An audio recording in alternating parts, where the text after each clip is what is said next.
ఆంధ్రప్రదేశ్ పొగాకు రైతులు రోడ్డెక్కారు. ప్రకాశం జిల్లా పొదిలిలో ధరలు లేవు అంటూ రైతులు ధర్నాకు దిగారు. పొదిలి వేలం కేంద్రాల్లో వేలాన్ని రైతులు నిలిపివేశారు.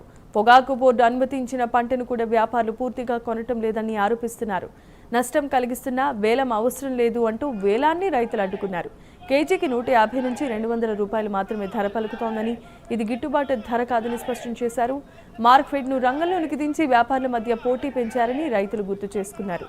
తమకు గిట్టుబాటు ధర రాకపోతే పోరాటాన్ని ఉధృతం చేస్తామన్నారు రైతులు.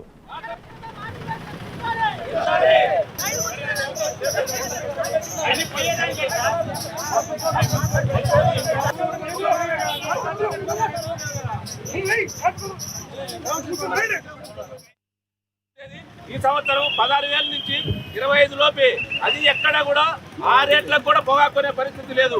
మొత్తం లోబిడ్ల శాతం ఎక్కువ ఉంది. మొత్తము కనీసం 75% లోబిడ్ శాతం ఎక్కువ ఉంది. అవి కూడా కొనడంలే. కనీసం రైతు ఇక్కడ పెట్టుకోవడానికి ఒక గోడౌన్ లేదు. రైతులు చాలా ఇబ్బంది పడుతున్నారు. ప్లస్ ఈ సంవత్సరం వచ్చేసరికి కూలీ ఖర్చులు పెరిగాయి, కట్టెల ఖర్చులు పెరిగాయి, బ్యాడ్ని కుత్తల రేట్లు పెరిగాయి. ప్రతి ఒక్కటి ఖర్చు పెరిగింది తప్ప ఆ రైతుకు ట్రాన్స్పోర్ట్ ఖర్చు ప్రతి ఒక్కటి ఖర్చులు పెరిగాయి తప్ప ఎక్కడా కోలుకునే పరిస్థితుల్లో ఎవరు లేరండి. దయచేసి రాష్ట్ర ప్రభుత్వం మా యొక్క రైతుల బాధలను గమనించి మార్కెట్ ద్వారా కానీ ఎస్టీసీ ద్వారా ఒక 1000 కోట్లు